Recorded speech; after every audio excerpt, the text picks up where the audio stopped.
I'm a preacher's kid. I grew up with my mom, dad, and older brother. Most of my life I lived in a parsonage. A parsonage is a house provided by the church to the preacher and his family. Contrary to popular belief, ministers make very little.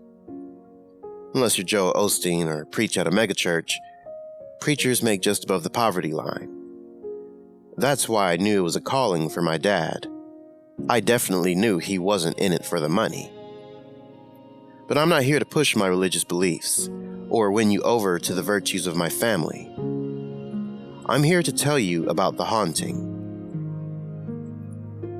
I'll be touching on religious topics, but only where the story demands it for context. My family moved into the parsonage in the late 90s when I was 10. I fully believe that there were dark things already waiting for me there. I'm in my 30s now, and I still look back on those times with absolute terror. This was before Zach Baggins told us about EVPs and residual hauntings, before the Paranormal Activity franchise made my story cliché, and before YouTubers had list videos about the type of hauntings, and before I knew that the first signs of a demonic haunting is the appearance of shadow people. Like I said, I'm an adult now. I've done my research. I've tried to debunk everything. Part of me sincerely hopes it isn't real. I wish a doctor would have diagnosed me with a mental disorder that caused hallucinations. I wish I would have found out my room was getting too much carbon monoxide. I wish there was an actual human intruder secretly living in the attic. Because the alternative is too much. It's too dark. I had to grow fast, or I would have been consumed by the abyss of nihilism. I was only 10 years old, dealing with ageless, hateful entities. I believe this creature was already there at the parsonage when we moved in. Maybe somebody knew it was for preachers and they put a curse on it. Now, it was just laying dormant, waiting for something to call it, to channel it.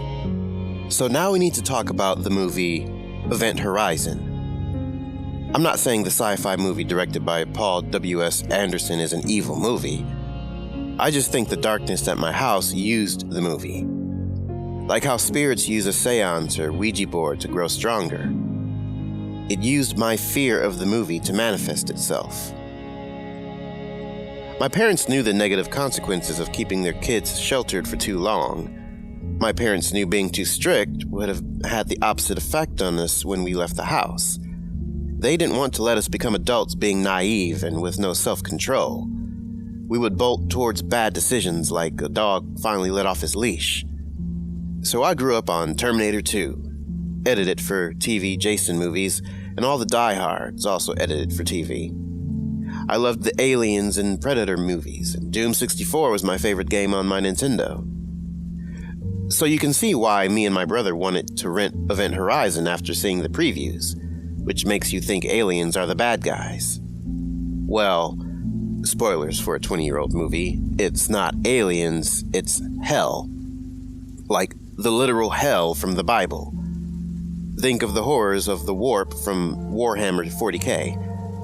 I won't spoil it any further for those wanting to see the film, but there's one scene in particular that effed me up.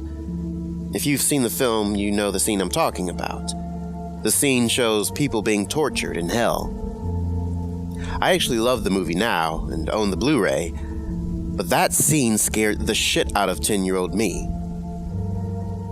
I shrugged it off pretty cool-like in front of my older brother until the nighttime came. Once again, I started thinking about that movie. That scene. My young mind started questioning everything with Sunday school logic. Do people really go to hell? Is that what it's like? What if we all go to hell? What if I do? How do I even comprehend eternity?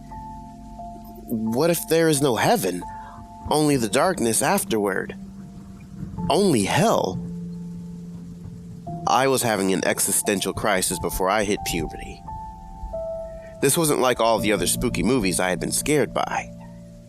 This was crushing. And then the physical things started happening. My eyes wouldn't adjust to the lack of light in my room. There was pitch black darkness all around me.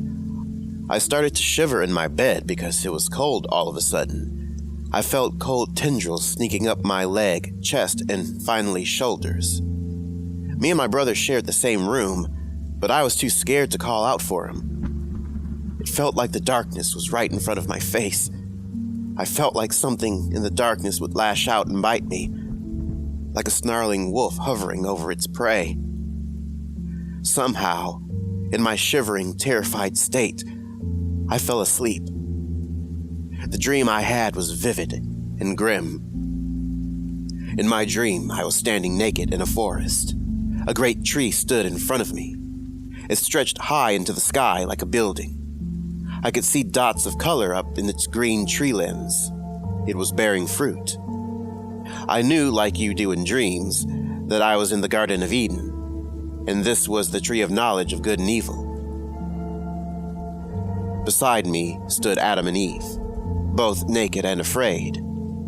That's when I noticed I was naked, and cold, and scared also. I could feel the cold wind against my skin. Suddenly, vines shot up the tree. Giant, Jack and the beanstalk vines with giant foot-long thorns protruding outwards from them. The vines spiraled all the way up the tree, strangling it. The thorns on the vines jutted out in every angle, making the vines impossible to climb. I saw glistening liquid dripping from the tips of the thorns.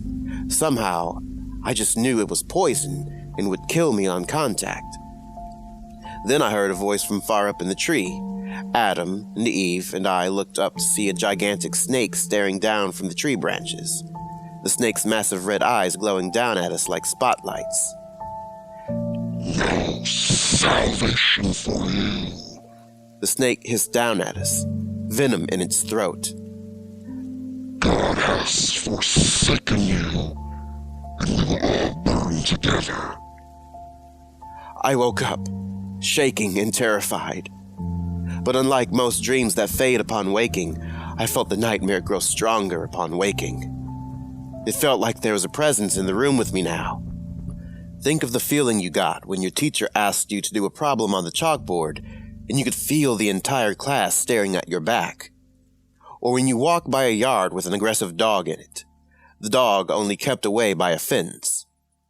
You can feel the violent intent directed towards you. You can feel the eyes on you. It felt like it was in my closet, or in the dark corner, or maybe on the roof above me, or it could be peeking at me from the foot of my bed. This was when the waking nightmare began. I was scared all the time.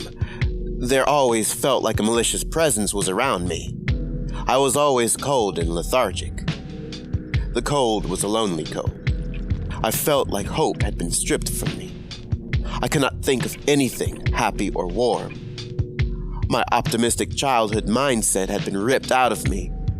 No matter how much I tried, my mind always returned to the hopeless and lost feeling. I just didn't have the mental maturity to fight through it.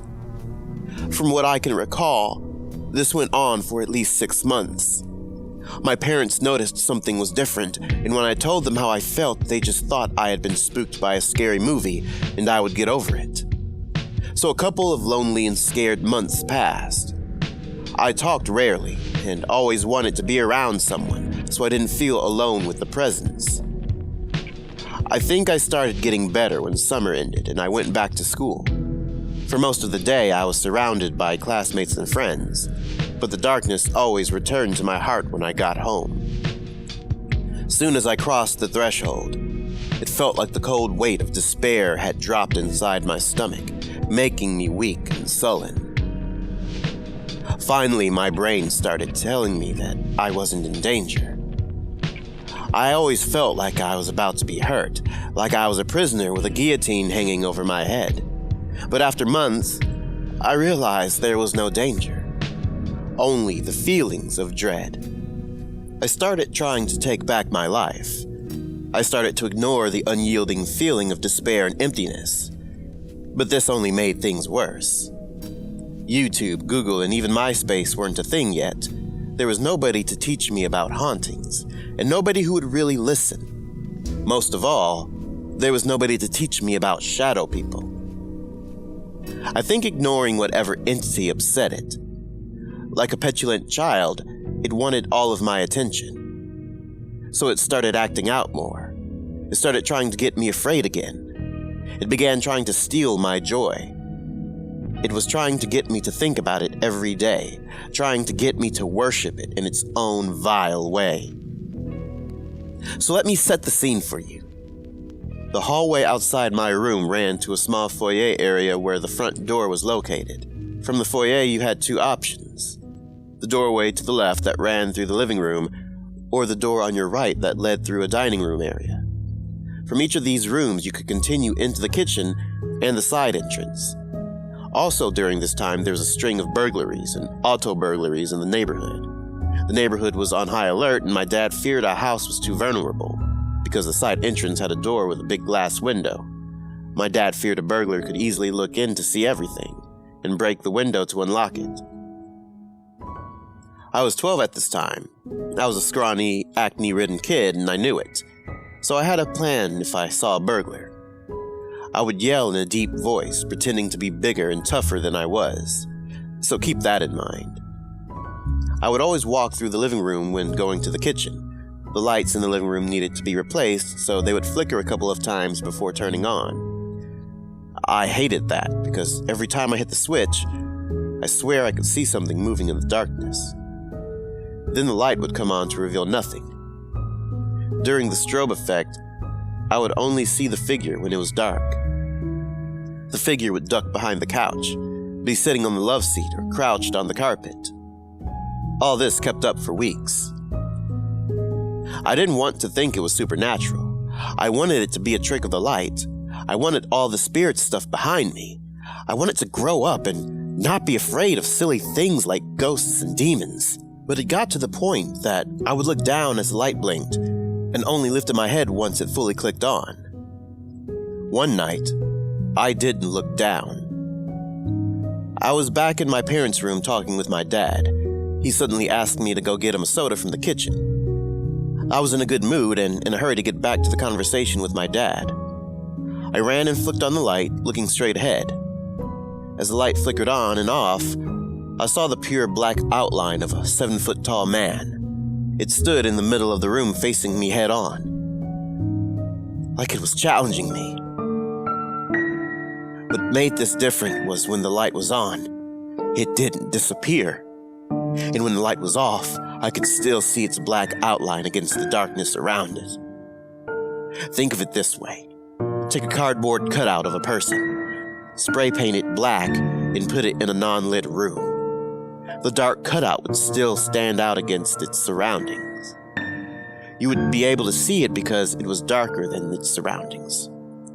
The thing just stood there, blacker than black, flaunting its existence to me.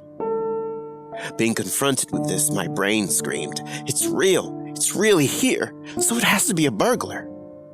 In my fake deep voice, I screamed, "Hey, asshole! What are you doing in here?" The thing stood there for a while, and I was hit with a sudden realization that it wasn't a man, but a featureless shadow. It slowly floated backwards, never turning from me, as the light flickered. It eventually drifted around the corner, into the kitchen, and out of my view. Only then did the lights turn on. My dad heard me scream and came running. I told him I saw a person so I wouldn't look crazy. My dad searched the house and checked the side door. The door was still locked. Let's just say that my parents didn't take me very serious with the spooky stuff. It was only 10 years later that my mom admitted something supernatural was happening, but that's its own story. And my dad half admitted that the house felt different. Even now, I can't explain it. I thought maybe I was hallucinating or had mental problems. I'm not saying these things are a blessing, but at least I could get medication or do something to help end the nightmare. I don't want any of this to be real.